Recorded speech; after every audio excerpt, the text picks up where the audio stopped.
Hi everybody, I'm Randy. I actually picked the name of the slideshow before I knew what I was going to talk about. So I'm actually going to talk about a way to write coroutines in C, so I'll talk about what they are and why I care, and why you'll care. So to get straight to it, they're pretty good at implementing state machines. So the whole talk is actually about state machines. For example, here's one state machine. It's a very small one. I won't explain what it does, but it's written with a coroutine, and you don't have time to read it.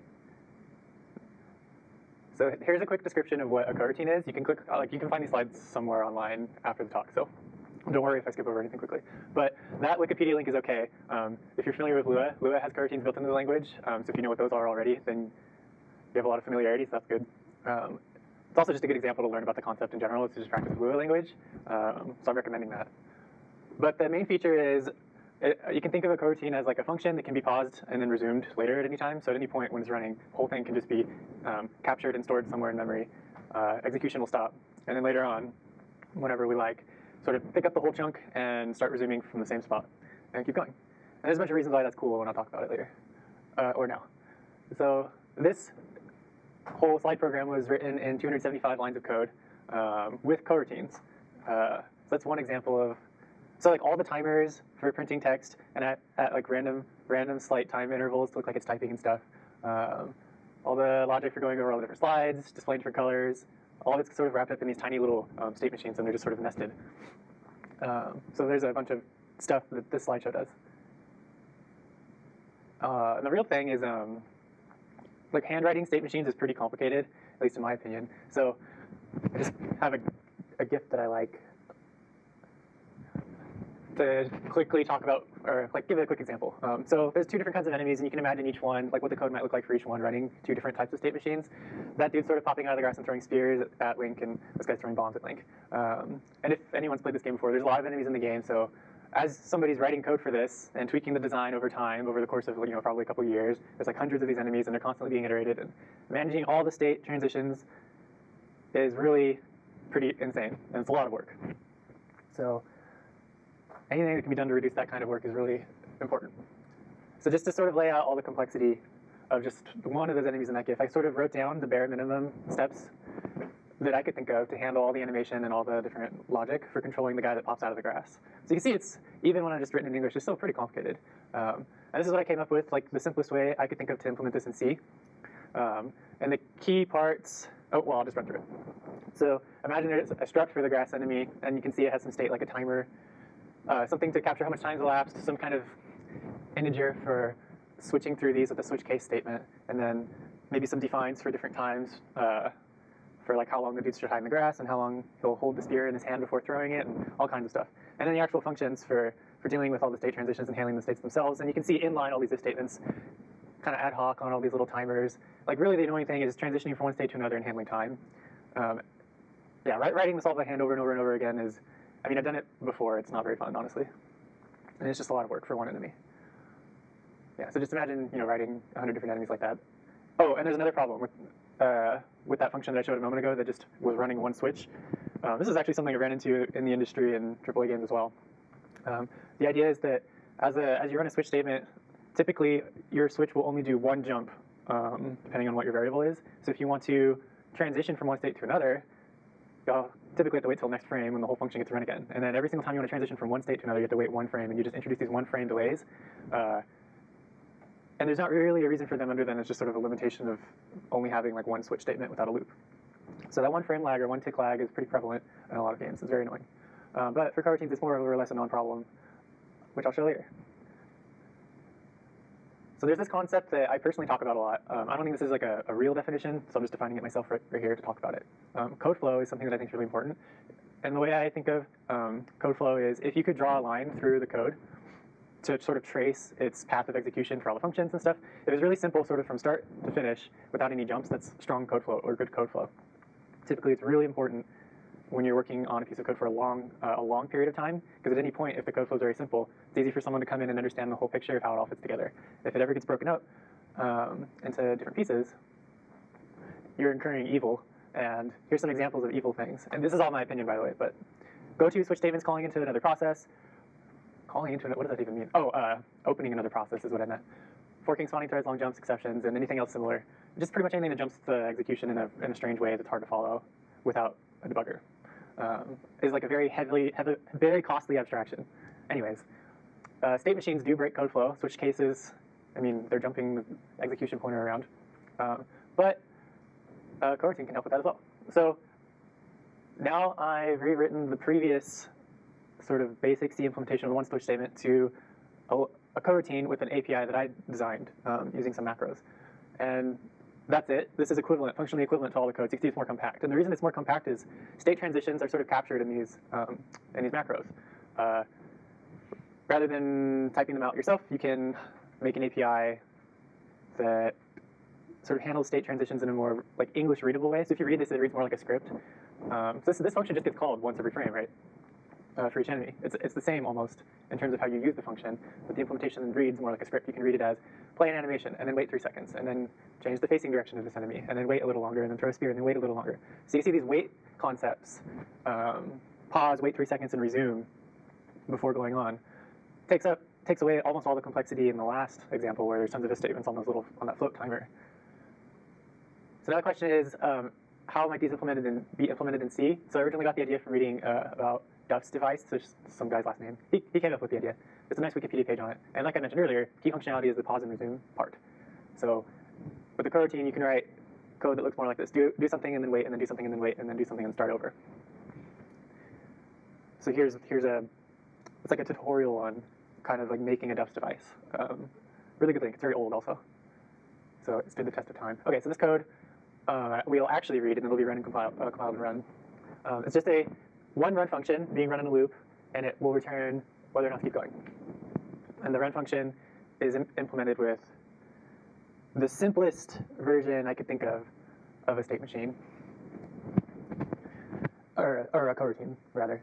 So this is without any macros. It's just the very basic, every time the function is called, it'll print 0, state 1, and then state 2, and then return and then exit the program. It's really simple, just a couple of if statements, not much to it. So if we rewrite it and wrap up that run thing in a header, you can rewrite it with a switch case. Looks almost the same. The important part is in red, the state variable keeping track of where you were and the switch. And then one step further, throwing more code at you that you won't have time to read. So here's a bunch of macros. I just implemented them all. This is what I use personally whenever I'm dealing with this kind of coroutine stuff. Almost like that.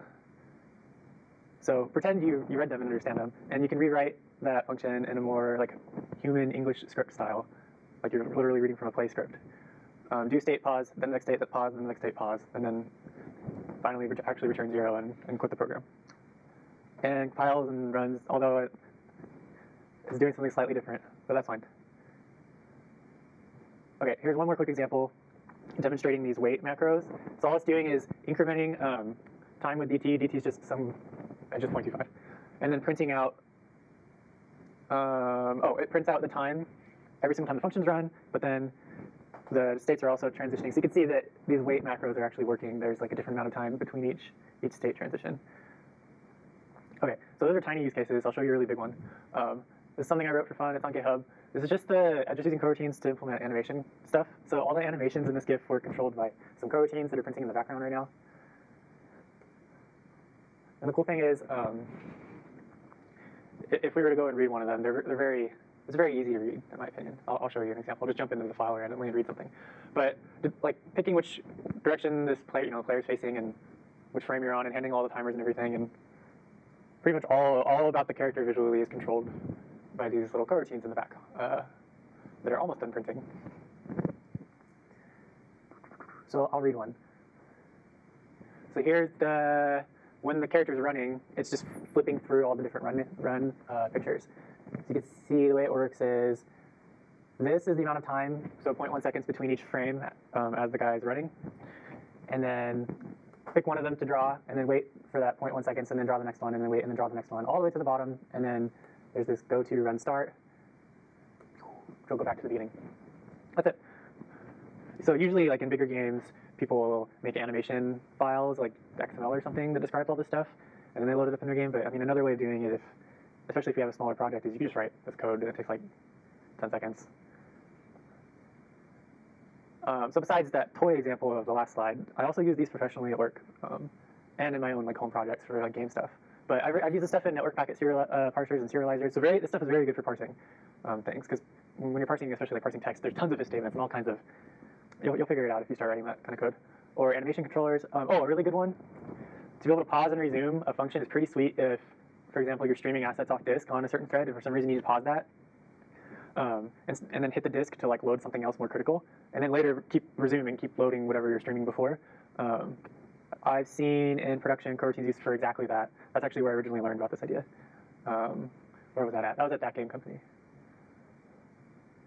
That's basically the same thing. Okay. So now I'll talk like more about how the macros work. The main thing is there's this __ line preprocessor macro that you've probably seen. The preprocessor will replace what line of code this macro is shown with an integer, like a literal. And you can capture the line number of a switch statement. And then you can also capture that line number inside of a variable. So you can remember maybe something like this.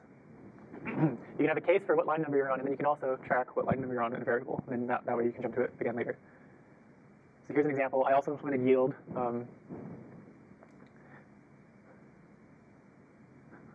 Okay, I gotta scroll up a little bit for this one. So the yield is the function that will pause the coroutine so it can be resumed later. Case constructs a go-to label, and it's like a state. That's how I think of it. Like cases are states. So what this does is it prints a silly little dialogue. It's just doesn't mean anything. It's just for fun. But if we read it, the idea is there's a start case, there's a no wait case, and then below there's a go to well okay case. You can see each one is yielding right after printing something. So you can get the sense there's going to be one thing printed and then a loop of things printing. And then this is being called, cooperative state machine function is being called in a loop to just run the state machine over and over again.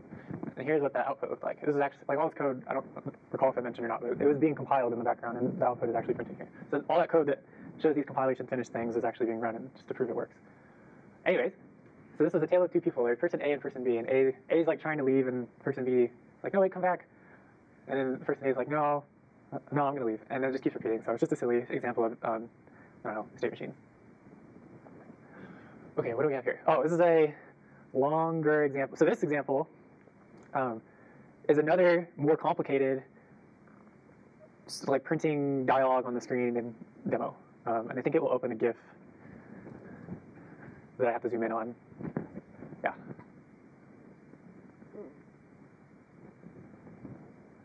Yo, Alice, I heard you like Mudkips. Alice says, no, Bob, not me. Who told you such a thing? Bob. Alice, please, don't lie to me. We've known each other for a long time. We have grown apart. I barely know myself. Okay. Goodbye, Bob. I wish you the best. But do you like Mudkips? Alice has left. Well, I like Mudkips. So all the timings, it's actually pretty complicated. Printing the names is at a different cadence than printing letters. Periods are at a different cadence than printing letters. I think also commas cause a pause. Each word is printed at like a slightly different, or each character is printed at a slightly different time to make it feel a little less robotic. So implementing this is like something that is very common for games, just for displaying text on the screen. Typically it's pretty complicated code that is like really gnarly looking. So being able to simplify it and just this little bit of text in the background is kind of a blessing, I think. Oh, get out of here. Okay, so I wrote a header. It's on GitHub, and that demo is in the comments of that header as an example. So all I did was copy paste it out of a big comment section into that file and ran it. Okay, so I'll talk a little bit about pros and cons of using these like coroutines and this macro thing and see. So there's some pros. The big one is, like you saw, there's not much code. I mean, it's just code, it's just a couple macros. It's really small, so it means it's a small dependency. That's a really big plus. Another one is it's also easy to understand the perf costs when you use it. There's very little memory that's being used for the states. Jumping from one place in code to another is also very trivial in terms of perf costs most of the time. Anyways, overall it's pretty simple. Big cons are uses macros, which means there is an abstraction cost. If you want someone to use your macros, you're asking them to use an API, which has a lot of implications. Usually people are going to want to know what's inside the macros or inside your API. They're going to know how it works. So getting them to invest in using a thing you wrote is typically really hard. That's absolutely a con. Also, using local variables can be pretty difficult. As I was showing you in the examples, I had to always be really careful with all the local variables because if you just jump into a random place and see without initializing any of your variables, I mean, then you'll access uninitialized variables, right? So you actually have to have the instruction pointer run over variable initialization lines. Yeah, did you have a question? Like, could that be solved by putting this in some, like a functor that you have to call instead over and over? So storing local variables as class members, and instead of calling a function, you call the function operator? The short answer to your question is yes. You could use functors and classes for local variables, but the better answer is ultimately you need to store memory somewhere, not on the C stack, not on the C function stack, because when the function returns, the C runtime stack pointer moves up, right, and then deallocates all those local variables. So they need to be stored somewhere. So if you want to resume your function later, you need to be able to recall where you stored them. So that can be implemented in any number of ways, and I'll have an example later. Oh, and then the other thing is, just the macros I showed you, if you want to have a coroutine that calls into another function and continues implementing itself, but can also yield back up to the top level of the call stack, that's not supported yet, but I came up with ways to mitigate both of these, and they're in my header. So for the local variable thing, you can just have a small fixed size buffer associated with the coroutine variable itself, and then pop off pieces of memory and use that for local variables. Then for the nested level thing, that one's more complicated, but I mean, if you're really curious, I have a macro that looks like that. That lets you extend a coroutine with another function as if it were all in one function. That's just explaining what I said a moment ago. So this is so I think like local variables require a little more explanation. So this is what it would look like using my API to use local variables. You can see the coroutine variable itself, since I mentioned it has a fixed size buffer in it, you can pop pieces of memory off and then use those bits of memory as local variables, but it's a little annoying because you have to get pointers and then capture the values and then load them back. Basically, you have to implement your own stack, popping memory off of a stack, using your working memory, and then pushing it back onto the stack. That's basically what the C runtime does with its own variables. It allocates from the stack and pops things. Anyway, I won't get into all the details, but this is what it can look like to implement it. Extremely simple. Inside of the coroutine, there's right here, just a little bit of memory. Okay, I'll show you a quick example using local variables. Just to show it works. There's just these two A and B variables, one's being incremented, one's being decremented. And you can see like A goes from 2 to 1 to 0, and B goes from 0 to 1 to 2. So it works. You can come back and look at the code later if you like. And then here's like another example showing, so I'll actually show this code a little more in depth. Demonstrating a way to call into another function. So here's the top level coroutine. There's a start and an end, and there's only one state inside. But it's calling into another function and then yielding from within here. So these red lines are what's being yielded from. And at the very top, you can see the whole thing just being called through the work function. So even though you're yielding from within a function, next time it's called, you'll jump back into those functions 2 layers deep and keep going, just showing that it all works. And all it does is prints A, B, C. So A, B, C are the states, and it just does it like 9 times. Okay, so we're wrapping up. Here's a whole bunch of links to more to read about.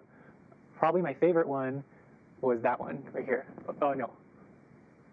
This one, the LLIS Daler link. There's tons of really cool GIFs in there on implementing, like in a little 2D RPG, all the cutscenes of characters walking from different places and talking to each other and stuff. And I think he was using Unity. So C# has coroutines in the language, if I'm not mistaken. And then this one's pretty sweet too. It's just another way to implement things in C, written by a friend of mine. Oh, and then like one final thing. The Microsoft compiler does something non-standard. So if you try to compile a Dust device, you'll get an error. And all you have to do is turn off like some debug feature. Change this flag to a little I. I don't actually know what it does. And then the code will compile. Okay, cool. So that's it. Ta-da, we're done.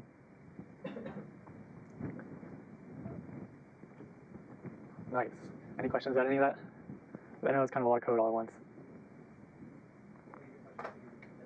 Yeah, I will repeat them. Yeah. So C++ 20, basically one of the proposals that got in was coroutines.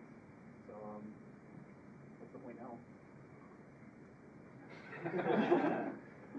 You're probably asking the wrong guy, because I hate all new C++ features. I also think the committee is annoying, and I don't like them. If it gets implemented, it's probably not going to get implemented very well.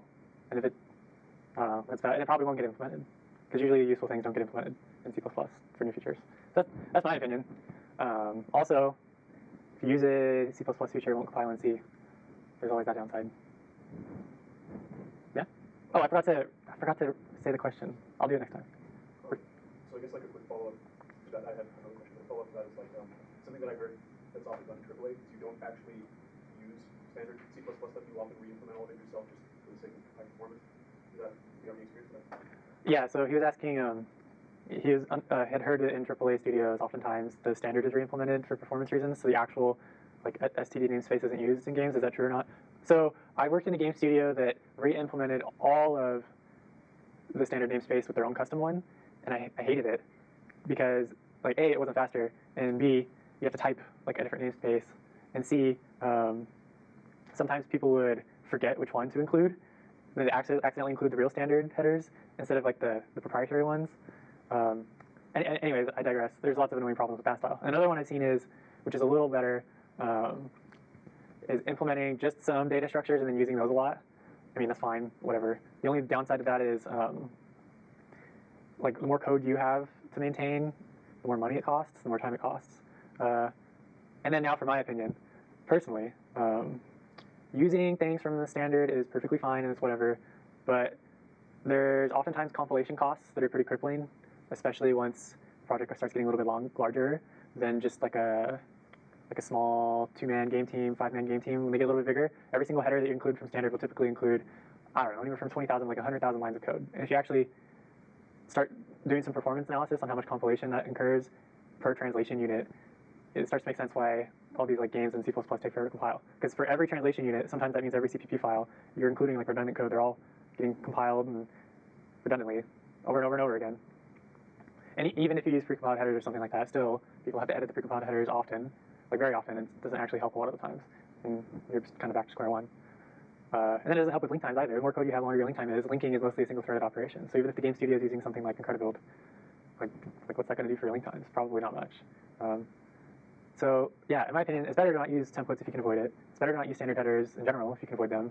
And try to limit yourself to like a very small set of data structures that were implemented mainly with the C API, all for minimizing dependencies, which minimize compile times. It was really hard to do. Like what I just said is super hard to do. That's why like in real life it doesn't really ever happen, because people shift from company to company to company all the time. They just leave and go to other places, and you inherit old code some other dude wrote, and you don't know how it works. You need to add another feature, right? So no one typically understands how everything fits together to keep compilation low.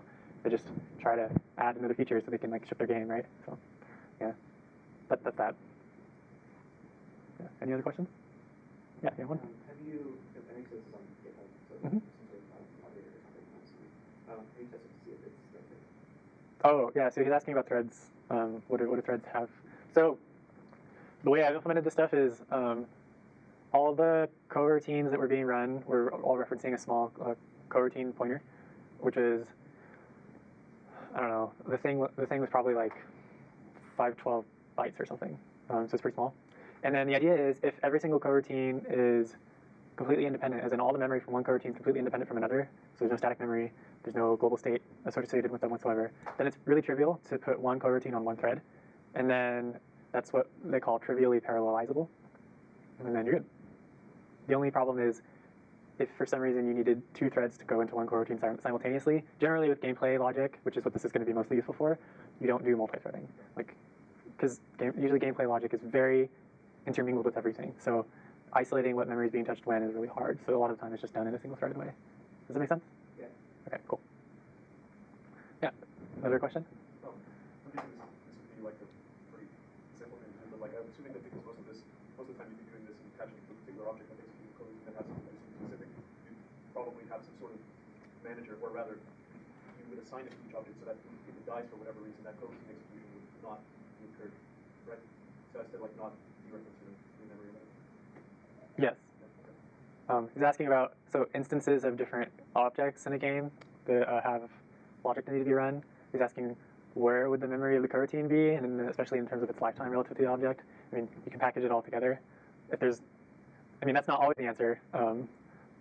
Completely depends on what you're doing, but the trivial answer that I have for you, especially for the examples I've shown that are more, simpler, you can very easily have one coroutine for one game object and have it run its one little, one state machine running its code, and then you can do that for each enemy sequentially. sometimes for like bigger games, they have to do something more complicated, like I won't get into the details, but sometimes you want to do things in parallel. So it starts to make sense to separate things in memory a little more in a little more fine-grained manner, so that they're all accessed at the same time. But I mean, that's kind of a different question, I guess. Yeah. Any others?